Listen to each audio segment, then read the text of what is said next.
Most people lose money on their first ATM before they ever process a transaction.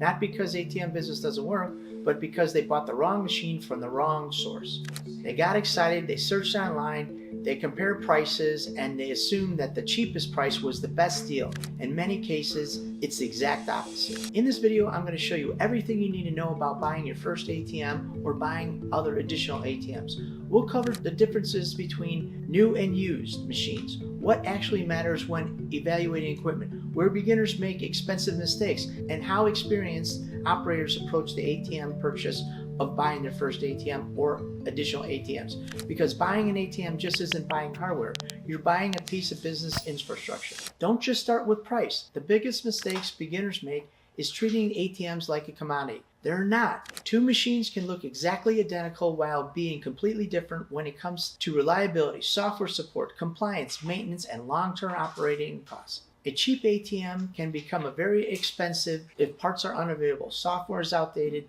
or technical support just disappears. Experienced operators don't focus on lowest price. They focus on total cost of ownership, because the machine that costs a few $100s more today may save you thousands of dollars over its lifetime.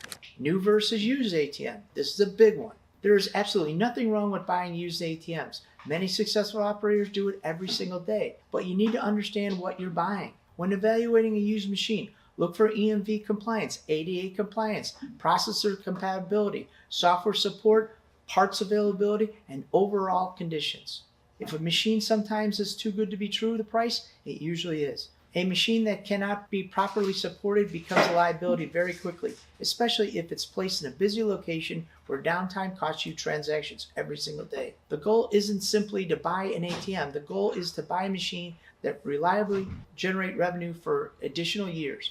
A lot of beginners buy ATMs from random marketplace, liquidation sales, auctions, websites, or unverified sellers. That's where many problems begin, because the ATM itself is only one piece of the puzzle. You also need processing, technical support, programming assistance, deployment guidance, training, and ongoing operational support. If you buy something used and you don't have all these pieces of the puzzle, you're going to run into a mistake. The machine may arrive at your door, but then what? Experienced operators usually buy from companies that provide the complete package, not just the hardware. Because when a problem happens, and it usually does, they'll support that product to the very end.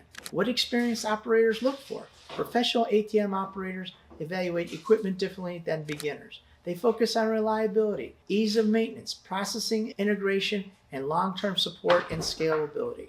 They also match the machine to the location. High-volume bars, casinos, or entertainment venues may require a completely different solution than a small retail store. Most successful ATM operators think about the entire system, not just the equipment. Buying an ATM should never be treated like buying a random equipment online. You're building infrastructure, and infrastructure decisions have long-term consequences. The right machine can support your business for years. The wrong machine can create endless headaches. If you like sourcing equipment, setting up processing, or building your ATM business the right way, I'll leave information down below, because the machine is important, but the system behind the machine is what ultimately determines success. Thank you for watching our video. Don't forget to like and subscribe, and I'll see you at the next ATM Mastermind video.